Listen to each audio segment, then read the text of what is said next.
All right, ladies and gentlemen, boys and girls, welcome back. It is yours truly, the Real Music Observer, observing real music in real time for real people, just like you right there, just like me here. All right, so it appears that Def Leppard and Stevie Nicks are on their way to the Rock and Roll Hall of Fame. And the big question is, did Fleetwood Mac know before dismissing Lindsey Buckingham that Stevie Nicks would be nominated for the Rock and Roll Hall of Fame? What did Fleetwood Mac know, and when did they know it? That's the question of this video. Folks, look, from a business standpoint, if they knew she was going to be nominated, this makes perfect sense. And look, the nominations are bizarre. Do I think she should get into the Hall of Fame? It's tough. Even before this all went down, if you would have asked me, objectively speaking, should she be in on her own as a solo artist, I kind of feel that there are a few other deserving candidates. Pat Benatar, if you're going to use the female rocker category, Pat Benatar has a better catalog, a more consistent catalog, and she was more groundbreaking as a vocalist than Stevie Nicks was. And I'm talking about solo artists. I'm fine with Stevie being in as a member of Fleetwood Mac, but I don't know how she gets nominated before Pat Benatar. I'm just flabbergasted that I don't think Pat has been nominated as of yet to the Rock and Roll Hall of Fame. Just bizarre. It's a weird world. And congrats to Def Leppard, because they were kind of snubbed last year. Everybody was talking about Bon Jovi, and I was very mixed on Bon Jovi getting in before, bands like Def Leppard, the Doobie Brothers, Jethro Tull, Blue Oyster Cult, Steppenwolf. I mean, you can go down a long list of groups that ought to be in the Rock and Roll Hall of Fame and aren't.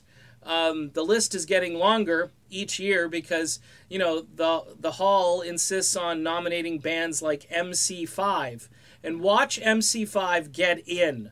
Watch them get in. They're not going to get votes, obviously, to get in, but watch them somehow manage to get in because these Rock Hall of Fame people, the way they induct these just weird, obscure bands that had no impact on anybody or anything, and they make some sort of weird, bizarre, artistic argument for it. And, meanwhile, there are bands like Styx, Foreigner, REO Speedwagon, who aren't in the Hall of Fame and who aren't getting nominated, by the way.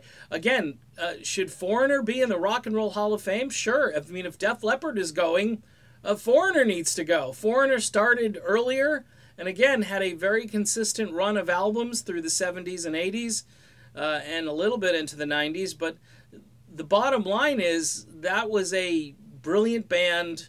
Mick Jones, Lou Gramm, they ought to be in the Hall of Fame, of course. The original lineup should be in the Rock and Roll Hall of Fame. But Stevie Nicks, this whole thing just sort of reeks of really good planning as far as getting rid of Lindsey Buckingham, because, again, you're going to get this boost from the fact that she's being nominated. She finishes second place. It's a done deal. Their website's going to announce congratulations to Stevie Nicks for getting into the Rock and Roll Hall of Fame, and then the memory of Lindsey Buckingham continues to fade, which is just really sad. And who ought to be in the Rock and Roll Hall of Fame based on their solo material, their very consistent solo career, and the quality of material? And if you want to use the artsy argument that the Hall of Fame often uses, rather than the more populist argument, Lindsey Buckingham is the guy. I mean, he's the guy. But for some reason, over the years, they seem to have an issue with, I think, the way his sound, is used in Fleetwood Mac, as if to say he's giving the band some kind of cohesive sound. And I've noticed a lot of critics either don't like the sound or don't respect it or don't understand it.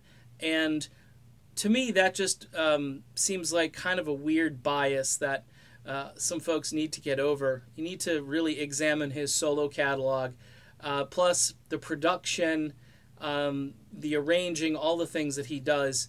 But he's not getting nominated this year, obviously. It's going to be Stevie Nicks.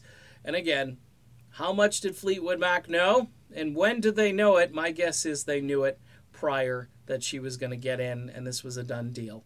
All right. See you later, folks. Have a good one.